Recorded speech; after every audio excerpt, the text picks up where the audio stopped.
मित्रों, स्वागत है मेरे माही यूट्यूब चैनल पर। आज हम आप सबको मित्रों, मनुष्य का विपत्ति में सबसे बड़ा साथी कौन कहते हैं। मुश्किल वक्त में अपने सगे होने का डिडोरा पीटने वाले भी साथ नहीं देते। यह दुनिया की फितरत है कि जब तक आप सुखी, संपन्न और समृद्ध है, तब तक तुम्हारे अनेक सेज और अनेक तहसील आपकी होने का दावा करते हैं। विपत्ति आने पर में एक एक करके आपको पीठ दिखाई चले जाते हैं। अब सवाल यह है कि विपत्ति के समय जब आप अकेले हो जाएंगे, तब आपका साथ कौन देगा। तो चलिए, बने रहिए इस वीडियो में। वीडियो की समाप्ति तक। यह वीडियो आपके जीवन में बहुत कम आने वाली है। मैं आपको एक कहानी के माध्यम से समझाता हूं। मित्रों, किसी नगर में एक राजा रहता था। राजा रोजाना अपने कुछ मंत्रियों और सैनिकों को लेकर नगर में भ्रमण किया करता था। एक रात कुछ मंत्रियों के साथ अपने नगर में घूम रहा था। चलते चलते राजा को रास्ते में एक कुएं पर 4 लड़कियां पानी भरती हुई मिली। उन चारों में एक लड़की बड़ी ही सुंदर और यौवन से संपन्न थी।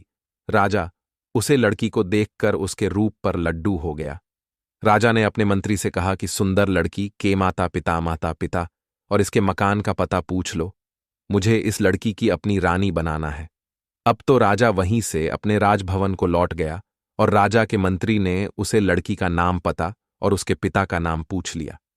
राजा उसे लड़की के रूप पर इस कदर पागल हो गया था कि उसे ना खाना अच्छा लगता था ना पीना।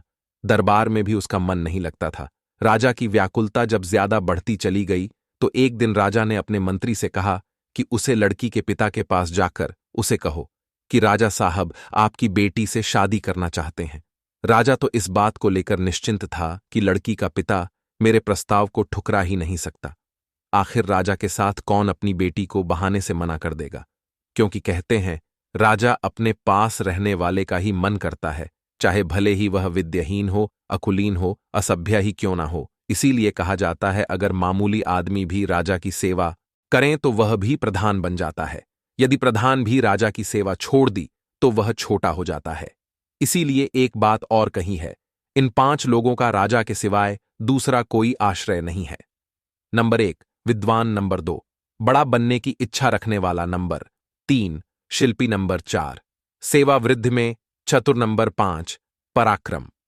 मित्रों, राजा की ओर से शादी का प्रस्ताव लेकर मंत्री उसे लड़की के पिता के पास गया और सारी बात कह सुनाई कि राजा साहब आपकी बेटी को बहुत पसंद करते हैं और भी उसके साथ विवाह अचानक चाहते हैं। लड़की का पिता बहुत ही गरीब आदमी था। जब उसने सुना कि राजा उनकी बेटी से विवाह करने का इच्छुक है, तो लड़की के पिता ने मंत्री को बड़े ही स्पष्ट शब्दों में उत्तर दिया कि हम अपनी बेटी की शादी राजा साहब से कर तो देंगे, पर उन्हें कोई हाथ का होना रहता हो तो, क्योंकि कोई पिता अपनी बेटी को ऐसे आदमी को नहीं देना चाहेगा जो निकम्मा, निठल्ले और दूसरे की कमाई पर गुजारा करने वाला हो। मंत्री को लड़की के पिता की बात बड़ी अजीब लगी। मंत्री ने कहा, अरे भला राजा को हाथ के हुनर की क्या जरूरत है, जिनके पास लाखों करोड़ों की धन संपत्ति है। इस विशाल साम्राज्य का जो मालिक है हजारों लाखों, जिसके यहां नौकर जाकर काम करते करते हैं। लड़के के पिता ने कहा, वह सब तो ठीक है, ये धन वैभव तो प्रजा का है, राजा का इसमें क्या है ये भी छोड़ो। ये धन संपदा, राज्य वैभव आज उनके पास है, कल कोई दूसरा राजा बनेगा तो उसके पास चली जाएगी, तब उनके पास क्या रह जाएगा। इसीलिए मैं कहता हूं, यदि राजा कोई हाथ का होना सीखा हुआ होगा तो मैं अपनी बेटी को ब्याह दूंगा। भविष्य में कभी मुसीबत आई तो वह अपने हुनर से परिवार को मिला तो लगा, जाओ जाकर राजा से कहना कि जब तक राजा कोई हाथ का होना नहीं सीखेगा तब तक मैं अपनी लड़की की शादी राजा से नहीं करूंगा। मंत्री ने यह बात राजा को बताई। सुनकर राजा को भी बड़ा बुरा लगा। फिर उसने सोचा, वैसे बात तो उसकी भी बुरी नहीं है, होना चाहिए। राजा अपने बल के जोर से लड़की को पाना नहीं चाहता था, इसीलिए उसने लड़की के पिता की शर्त मान ली और मंत्री से कहा, मंत्री, वास्तव में मुझे कोई हाथ का हुनर नहीं आता है। तुम एक काम करो, लड़की के पिता से ही जाकर कहो कि यदि वह कोई हुनर जानता हूं तो मुझे भी सिखा दे। जब मैं सीख जाऊंगा तो वह मेरे साथ शादी कर दे। लड़की का पिता रूमालों को बोलने का हुनर जानता था, उसी से उसके परिवार की जीविका चलती थी। लड़की का पिता राजा को यह होना सीखने के लिए तैयार हो गया। अब तो वह रोज राजा के घर जाकर उन्हें रूमाल बोलने का हुनर सीखने लगा। 1-2 माह के अंदर राजा साहब रूमाल बोलने का हुनर सीख गई। उसके बाद उसे बुनकर ने अपनी बेटी का विवाह राजा के साथ कर दिया। धीरे धीरे समय गुजरता चला गया। एक दिन राजा शिकार के लिए जंगल में गया था। जंगल में वह मारा घटक दलों की बस्ती में पहुंच गया। तीनों ने राजा को पकड़कर अपने घर में कैद कर दिया और राजा जो भी कीमती आभूषण पहना था यह सब उसे छीन लिए गए। उधर राजा जब लौटकर राजभवन नहीं पहुंचा तो राज्य में हड़कंप मच गया कि राजा साहब कहां चला गया। राजा के मंत्री और रानी सब व्याकुल होने लगे। चारों दिशाओं में सैनिकों को भेजकर राजा की खोज कर भाई पर उनका कोई पता नहीं चला। धीरे धीरे कई दिन बीत गई पर राजा का कोई पता नहीं चल पाया। उनकी खोज अभी भी जारी थी। इधर भी एल कि यहां के राजा ने क्या किया, उसने भी रुचि कहा कि यदि आप मेरा कहना मानो तो मैं तुम्हें मालामाल कर सकता हूं। राजा ने कसर भी देते हुए कहा कि तुम शहर चले जाओ और वहां से थोड़ा रेशम खरीदना, मैं तुम्हें उसके रुमाल बनाकर दे दूंगा। तुम उन्हें भेजोगे तो भी बहुत महंगे दामों में बिकेगी भी। उसे कर्फ्यू ले जाकर बाजार से रेशम खरीदकर राजा को दी थी। राजा ने उसे रेशम से बहुत सुंदर रुमाल बनाया और उनसे कहा कि तुम इस रुमाल को नगर में जाकर भेज दो।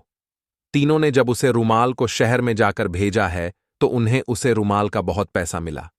अब तो मैं वेतन खरीदकर लाकर राजा को दे जाती है और राजा उसका रुमाल बनाकर उन्हें बेचने के लिए देता। कई दिनों तक यही क्रम चलता रहा।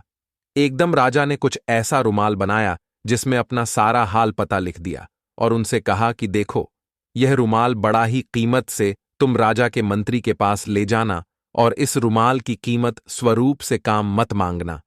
धनुष रुमाल को लेकर खुशी खुशी राजा के मंत्री के पास गया। मंत्री को जब रुमाल दिखाई तो मंत्री ने राजा का लिखा हुआ वह सारा हाल पढ़ लिया। राजा का पता चल गया था कि राजा को इन्हीं लोगों ने कैद कर लिया है। मंत्री ने तुरंत उसे भीड़ को बंदी बना लिया और अपनी फौज ले जाकर राजा साहब को भीलों के कैद से मुक्त कराया। मित्रों, एक हाथ का हुनर राजा की जान बचा ली थी।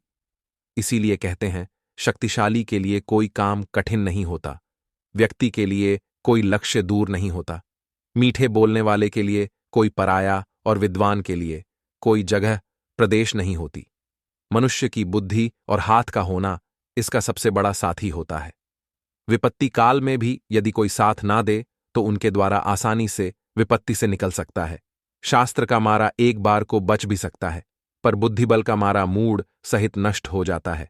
मनुष्य के पल पल पर जो मदद करती है वह उसकी बुद्धि और उसके हाथ का हुनर होता है। इसलिए हमें कोई ना कोई हुनर अपने पास जरूर बनाकर रखना चाहिए। मैं उम्मीद करता हूं यह कहानी जरूर पसंद आई होगी। अपने कीमती राय कमेंट में दीजिए। वीडियो में एक नई चर्चा के साथ आप सभी का बहुत बहुत धन्यवाद। जय श्री कृष्ण।